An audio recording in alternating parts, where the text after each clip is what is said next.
बिस्मिल्लाहिर्रहमानिर्रहीम। अस्सलाम वालेकुम। तमाम ज़िम्मेदार इस वक्त आगाह हैं कि पिछले 1 डेढ़ साल से तमाम फसलों के रेट क्या मिल रहे हैं। क्योंकि अगर पीछे देखें, गंदम से जब मसला शुरू हुआ हमारा रेट का, तो पहले गंदम हमारी कम रेट पे बिकी। उसके बाद जितनी फसलें आती गई, चाहे वो तिल की थी, हमारी सब्जियां थी, वो सारी गिरती ही गई, मार्केट नीचे ही आती गई। रेट किसी फसल का हमें नहीं मिला। और जिम्मेदार जब भी देखे परेशानी आती है, एक फसल का रेट गिरता है तो दूसरी फसल भी उसके बाद गिर जाती है, क्योंकि वो फसल कम हो जाती है और दूसरी फसल ज्यादा लग जाती है। और जब दूसरी फसल भी ज्यादा लगती है तो उसका रेट भी बहुत ज्यादा गिर जाता है। और इस मामलात में, इन सारे मामलात में होता क्या है कि जिम्मेदार को समझ नहीं आ रही होती कि मैं कौन सी फसल लगाऊं जिससे मैं कुछ कमा सकूं। तो अब इन सब हालात में अगर हम देखें, पिछले 1 2 साल से, 3 साल से, बल्कि पिछले 5 10 साल से देखें, ऐसी फसल जिसने ना अपना रेट कम किया है, ना उसने अपना मुनाफा कम किया है, और प्रोडक्शन भी अच्छी रही है, तो वो सिर्फ एक ही फसल थी, हल्दी की फसल। अब जिम्मेदार भाइयों, हल्दी की फसल कब काश्त होती है, इस पे आज बात करेंगे। कितना खर्चा आता है और हम इससे कितना कमा सकते हैं, इन 3 चीजों पे हम आज बात करेंगे। जिम्मेदार भाइयों, हल्दी की फसल मार्च से लेके जून तक लगती है। मार्च में शुरू हो जाती है। मार्च में वो लोग लगाते हैं जिन्होंने बहारिया मकई के साथ इसे मिला के लगाना हो, और जून में वो लोग लगाते हैं जिन्होंने गंदम की कटाई के फौरन बाद इसे लगाना हो। तो ये दो इसके पीरियड्स हैं। आप जब चाहें इसे लगा सकते हैं। अगर तो आपकी जमीन अभी फारग है तो आप अभी इसे लगा सकते हैं, और अगर आपकी जमीन फारग होनी है जाके जून में, तो आप जून में इसे लगा सकते हैं।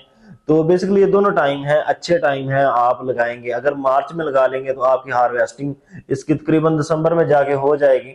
और अगर आप जून मई जून में लगाते हैं तो देन आप जनवरी फरवरी तक जाएंगे, इसका इंतजार करेंगे, इसकी प्रोडक्शन ताकि पूरी हो जाए। अब काश्त कर दी हमने। काश्त किस तरह होती है? देखिए, जैसे हम आलू काश्त करते हैं कि खेलियां बनाकर जमीन के नीचे दबा देते हैं, मिट्टी के नीचे दबा देते हैं, तो ऐसे ही इसकी जो गुठलियां हैं वो हमने दबा देनी है। बिल्कुल अदरक जैसी गुठलियां होती हैं इसकी, और हमने दबा देनी है जमीन के नीचे, और 1 2 महीने बाद ये फूट आती है। अब इसकी काश्त हो गई। अब इसके खर्चे की बात कर लें। जिम्मेदार भाइयों, जो हल्दी का खर्चा है, तकरीबन अगर हम बीज मिला के इसकी लेबर कॉस्ट भी मिला लें और इसके तकरीबन खाद का भी सारा खर्चा मिला लें, तो ये ज्यादा से ज्यादा 3 लाख तक चला जाता है, और कम से कम 2 लाख तक। क्योंकि इसका जो बीज है तकरीबन 60 से 70 हजार का आपको बीज पड़ेगा। तकरीबन सेम 60 से 70 हजार ही आपकी लेबर की कॉस्ट है, और जो आपका खाद का खर्चा तकरीबन वो भी 1,80,000 तक का आपका खाद का खर्चा हो जाता है। तो ये तकरीबन कुल मिला के 3 लाख का खर्चा है। अब 3 लाख के खर्चे के बाद सवाल ये आता है कि हमें इसका आउटपुट क्या मिलेगा, मुनाफा कितने मिलेगा, या प्रोडक्शन कितनी है, रेट क्या मिलेगा। अब जो तीसरी चीज है प्रोडक्शन की, तो प्रोडक्शन तकरीबन अगर आप 3 लाख खर्चा कर लेते हैं, यानी खाद का मुकम्मल बैलेंस, इतनी खाद लगा लें और तरतीब के साथ लगा लें, यानी मुतवाजन खुराक आप 1,80,000 तक, यानी टोटल आपने जो खाद का खर्चा करना है वो मुतवाजन खुराक लगा दें सारी। उसमें फास्फोरस भी हो, आपकी पोटाश भी हो, नाइट्रोजन भी हो, माइक्रो न्यूट्रिएंट्स भी हो, सारे आपके। तो इतना जब खर्चा कर लेंगे तो इसके बाद इंशाल्लाह जो आपकी प्रोडक्शन है वो 250 से 300 मन तक आ जाती है। अगर आपका खर्चा थोड़ा बहुत कम होता है, या आपकी बीमारी ज्यादा आ जाती है, या कीड़ा लग जाता है बहुत ज्यादा, तो फिर आपकी प्रोडक्शन ये तकरीबन 200 मन तक हो सकती है। लेकिन अगर हम 200 मन को भी कैलकुलेट करें इतने खर्चे के बाद, तो देखिए इस साल जो रेट था इसका 4,000 से 4,500 तक रेट रहा है हल्दी की क्रॉप का। तो अगर 4,000 से 4,500 तक का भी हमारा रेट लग जाता है, तो हम इस फसल से तकरीबन कुछ 7 8 लाख ले लेंगे आउटपुट। अब 7 8 लाख में देखें तो हमारा जो 3 लाख खर्चा हुआ वो भी पूरा हो जाएगा। अगर हमारी जमीन ठेके पे है, 2 लाख 1.5 2 लाख अगर ठेका है, तो वो भी हमारा निकल जाएगा। तो पीछे हम 3 लाख फिर भी ले लेते हैं कम से कम पैदावार से। लेकिन अगर हम मुतवाजन बड़े तरीके से मैनेज करते हैं इसकी, यानी अगर एक एक चीज अब जब हम परफेक्ट इसकी लेके चलते हैं, और अगर 300 मन हम पैदावार लेने में कामयाब हो जाते हैं, तो इंशाल्लाह ये हमारा एकड़ 10 से 12 लाख तक का एक एक एकड़ है। और अगर 10 से 12 लाख का एक एकड़ होता है, तो देखें सारे खर्चे निकाल के भी हम 6 से 7 लाख एक एकड़ हल्दी से ले लेते हैं। और कोई भी क्रॉप अगर मुकाबले में हम देखें तो कोई भी ऐसी क्रॉप नहीं है। हालिया दिनों में अगरचे आलू का जो रेट है वो बड़ा अच्छा लगा, लेकिन फिर भी जिम्मेदारों ने 7 से 8 लाख तक एक एकड़ में से प्रॉफिट नहीं निकाला। फसल जरूर 7 8 लाख या 10 लाख की हुई, लेकिन जो प्रॉफिट था वो इतना नहीं था।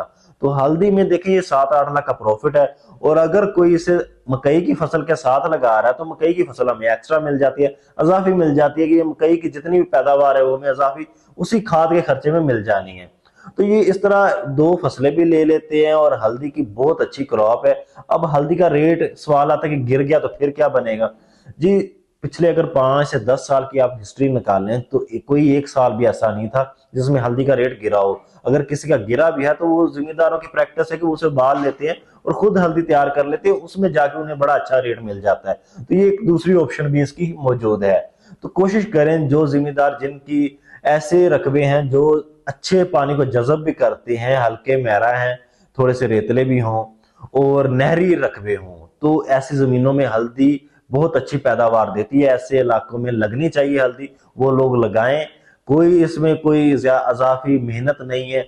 सिर्फ जैसे एक आलू की फसल या हम दूसरी अदरक वगैरह की फसल लेके चलते हैं, वैसे इसकी हल्दी की भी फसल है। ऐसे आप लेके चलें, इससे बहुत अच्छी आप पैदावार भी ले लेंगे और मुनाफा आपका बहुत अच्छा है।